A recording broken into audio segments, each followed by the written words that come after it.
Greetings, fellow action figure connoisseurs, and welcome to another episode of Digital Caveman Presents Surprise Thursday. I, as always, am your host, the Digital Caveman, and today I will be presenting you with the Four Horsemen's Mythic Legions Thraice Wraithhailer. Let's get into it!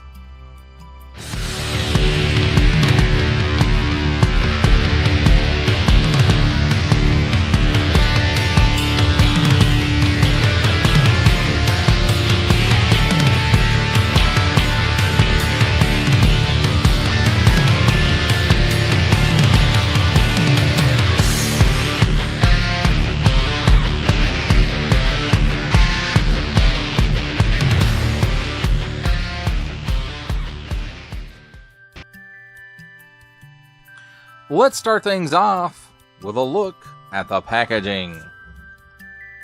And here we have mythiclegions.com, sourcehorseman.com, and storehorseman.com. The company logo, at least that's what I'm guessing that is. Nice big blister on here showcasing the figure and at least some of her accessories.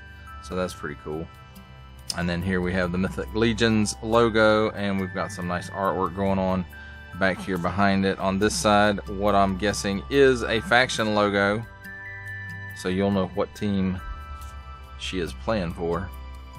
And then here on this side, nice product shot here, and then a nice big text blurb for her bio. And if you want to read all that, I'm not going to read it to you, I'm just going to hold it here, and if you want to, you can pause it and read through all of that to your heart's content.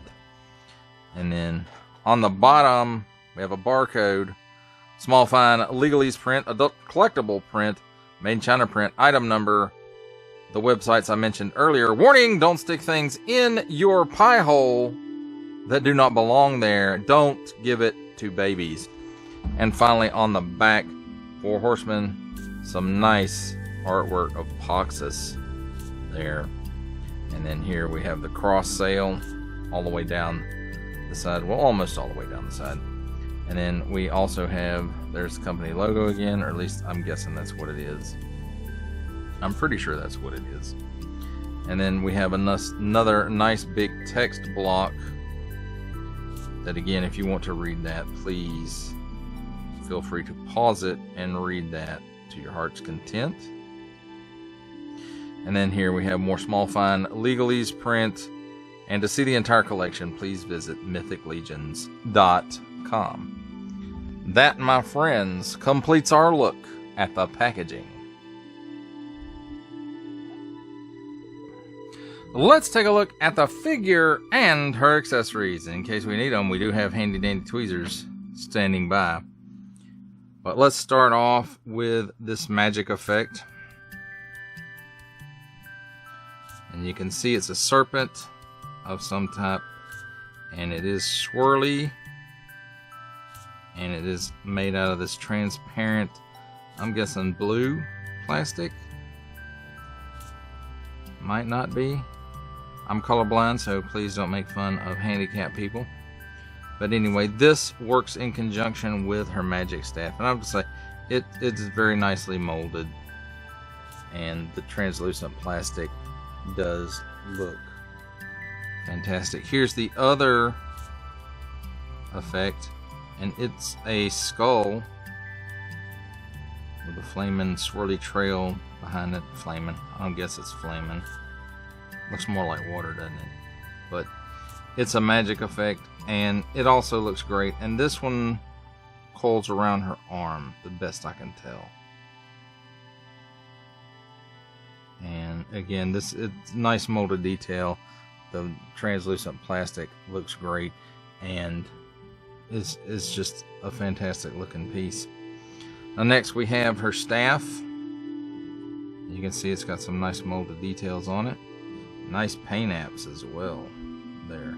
And I think all of this is a paint app as well. And then here at the end also. And here is the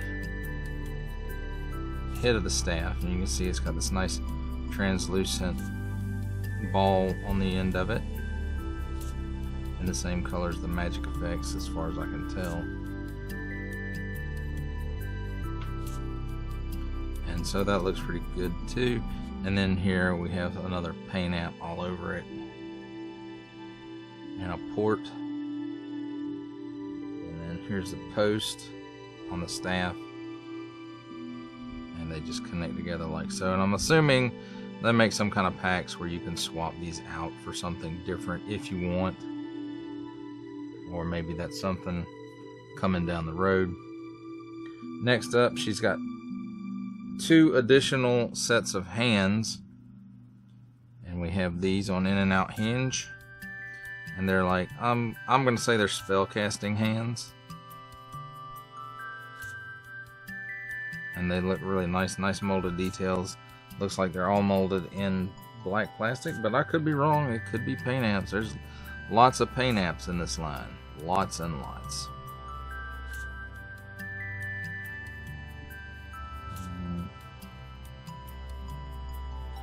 Our other set is a sea grip, and again, that nice molded details on it. And this set is on up and down hinges rather than in and out. It's got that nice armored piece on the back of the hand, and same thing holds true for this one as well. Up and down hinge, nice molded details, and just looks great. Here is the extra head, and this head is for when you're using the cloak that we'll get to in a minute. And all our hair comes out the front. And I'm sure you can use it for, you know, another pose, like a wind blowing forward pose, but just fantastic.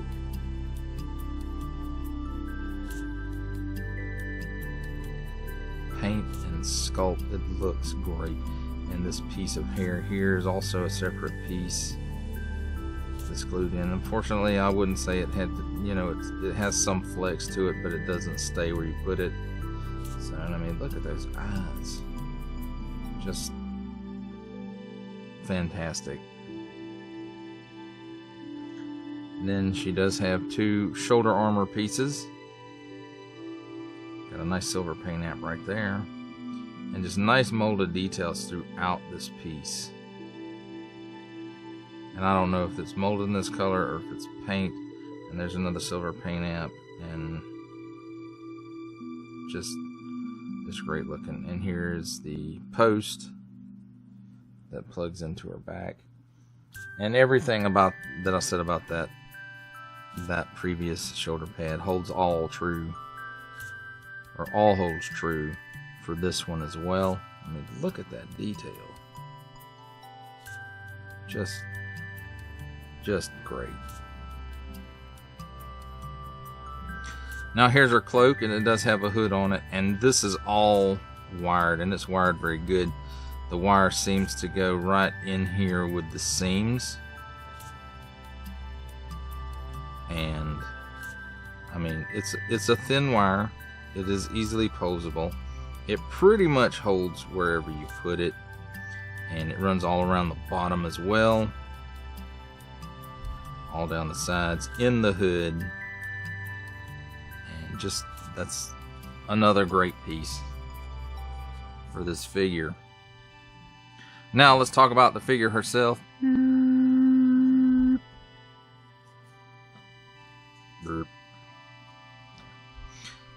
And one thing about the eyes on this one, there's a clear coat across the eyes that give them a little bit of a shine. It's not showing up on the camera real well. And the other head has it as well.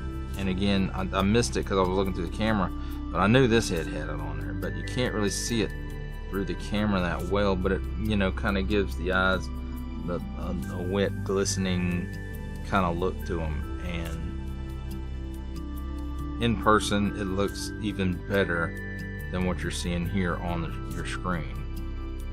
And everything I said about the previous head holds true this one. This lock of hair also is a separate piece, and it is flexible some, but again, you know, it's not going to hold where you put it. Maybe with some heat it will. And just nice sculpted details, I mean, throughout. I mean, look at all this up here and these paint apps, and I don't know where the plastic starts and the paints end on these. That's how well it's done. It may all be paint, and none of this may be molded in color. I really can't tell, but you know, down the bodice or whatever this piece is called, you know, nice paint apps there all along the arms, and just nice molded details throughout. I mean, look at this belt, which you don't have to put on. It comes like this, and then this overlay piece here, and these soft goods pieces, and again, they're wired all the way at the bottom. Even this piece in the back, you know, it's wired as well. So just fantastic. And you guys that watch my other reviews, you know how much I love wired soft goods and how much I like to complain when, you know, lines that have never done it need to do it. So I'm super impressed with this line, and they may have won me over. I don't know how deep I'll be able to get into this line, but I will definitely be picking up some here and there for sure in this line. But I mean, just the details are fantastic, and you know, she's got leg armor too. I mean, look at that. Details, the paint apps. It's just fantastic. So enough gushing over the mold and the paint apps. Let's talk about the articulation. That's her chest move there. So the head, she can't really look up much. She doesn't really look down much. She doesn't have any chicken neck. She does have some waggle. The head will do the full exorcist, but it is not easy because of the hair, and the hair gets caught on all these detail pieces. At the shoulders, no butterfly, which I really would have liked, but it does go around 360 degrees, and she can raise her arm up a full 90 degrees. Nothing at the bicep. Single hinge and swivel at the elbow, and it does swivel around, but it's hard to get it to with this piece that swivels, but it does swivel around. So there you see, it does do that. And let's see, how much bend does she give you? Well, approximately, we'll call that 90 degrees. 360 degrees at the wrist, but also 360 degrees on this gauntlet piece. So that's pretty cool. And then in and out hinge on these C-grip hands, and that's on both sides. Now, she does have, where the chest first meets the abdomen, she does have a cut right here. And this looks like a cut, but it's not. This piece does not move. So, she gets all kinds of hula there. Lean left, right, back, forward, and then she does rotate 360 degrees there as well. Now, I will say this loose belt does kind of get in the way a little bit when you're trying to articulate. And again, there's, you know, this looks like a cut. It's not. There's nothing there, no movement, no articulation. Now, there is another cut at the waist, and I really wish this would have been a ball joint. I think it would have worked better, but it might have not been the most aesthetic choice for this figure. But she does get some rotation there, but if you try to rotate her all the way around, because of this overlay with the hips, it raises up this armor. It raises the torso up, and it will pop off of the pin that's in there. So she gets a little bit of rotation there, about that much on both sides. So it does get a little bit of range of motion there. Now at the hips,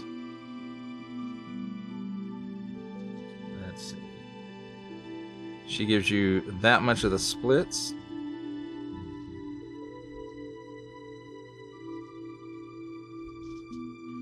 She kicks forward that far and back that far. Also, where the thigh armor and the leg meet, there's a 360-degree rotation there. Single hinge and swivel at the knee. The knee bends approximately 90 degrees, and you do get a 360-degree rotation there on the lower or below the knee is where that piece of articulation is. Then foot tilts down that far at the ankle, tilts up that far at the ankle, spins around at the ankle, and has a forward-facing pin for rocker. Now I will say this is not the most easy figure to get posed out all the time, just because of all the wired soft goods. And I know I'm always complaining about companies don't do enough of this, and then here it is, one that really does it, and you know, I'm kind of complaining about that too, but I'm not really. It just something that I want to mention so that it's known, not because I'm complaining about it, or just a heads up. And I'm gonna pop these shoulder pieces on her, but I'm not gonna put all the other accessories and stuff on her in the review. They're pretty straightforward, you can figure them out.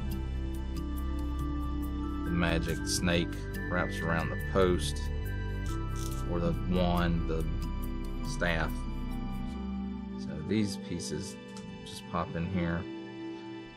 The skull piece wraps around one of her arms, and you put the cloak on, and then pop the head with all the hair in the front on. Then you can adjust all that, and it does take a while to adjust it and get it correct, my friends. I will say that.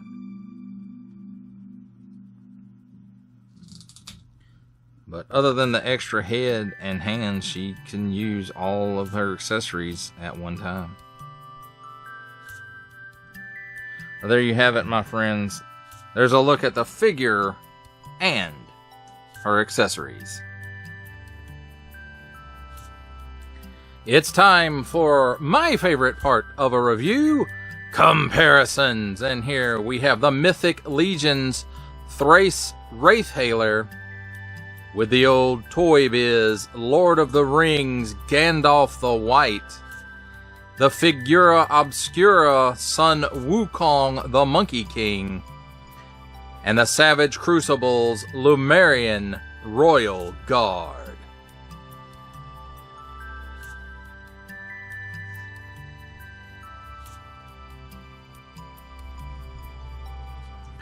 For our final set of comparisons, here we have the Mythic Legions Thraice Wraithhailer, with from the Marvel Legends series making his cameo appearance, Stan the Man Lee from G.I. Joe Classified series, the Hasbro Pulse exclusive Regal variant Cobra Commander, from Star Wars The Black series, the Archive Edition 501st Legion Clone Trooper, and for a 7-inch scale comparison from the Masters of the Universe Masterverse line, the 40th Anniversary He-Man.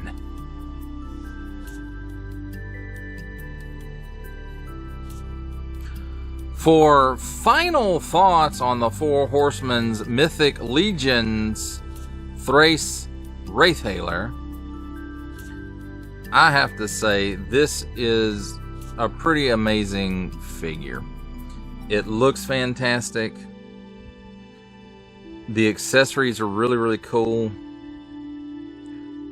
And I don't know what it is about this figure, but it's really, to me, it's a very striking looking figure. Maybe it's the, you know, the dark colors with the white hair and the like pale blue face. At least I'm assuming it's pale blue. I'm colorblind, don't make fun of handicapped people.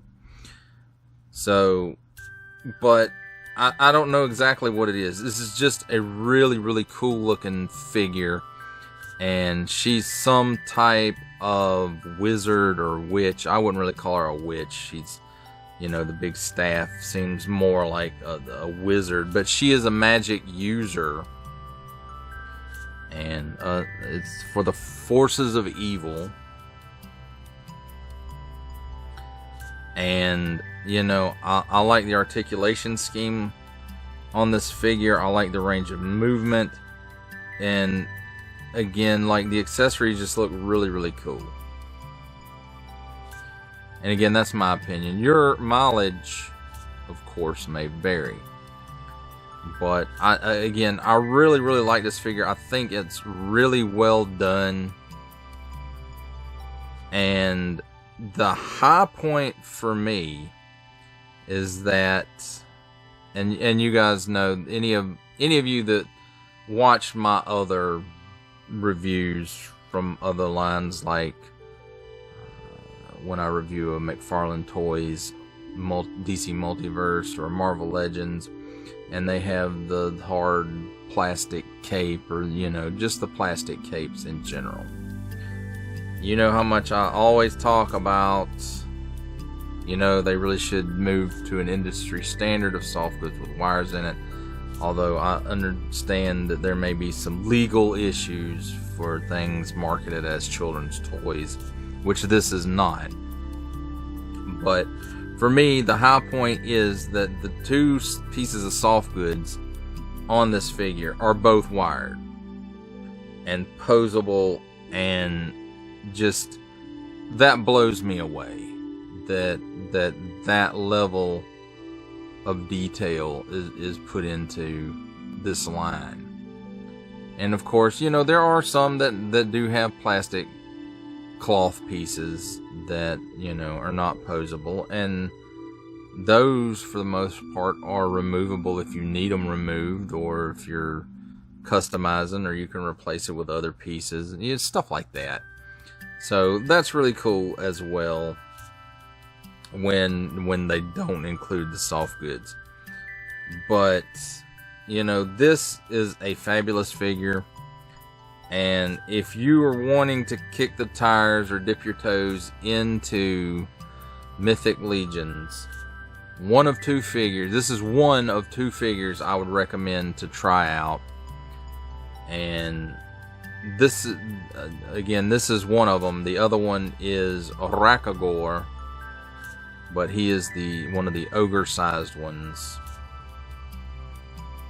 And, you know, the price is a bit more. But this is a great figure to dip your toe in and just see how well they do their paint apps and their articulation and the wired soft goods, and, you know, the appropriate accessories and magical effects, and just an overall excellent figure. And I'm really glad that I picked this. Of course, I'm glad I picked up any of them, any of the Mythic Legions, because they're all really fantastic figures, at least, you know, compared to a lot of the stuff that I've been looking at from the mainline companies like Hasbro. Although they're improving on some things, and then they're falling back on others, but that's a subject for a different video. But overall, very, very high marks for this figure. If you only get one Mythic Legions figure, this is the one. This is the one. So if you were thinking about kicking the tires, giving this line a try, Thraice Wraithhailer is the one. Again, that's my opinion. Your mileage may vary. Well, that does it for the review. I hope that you enjoyed it. I enjoyed making it.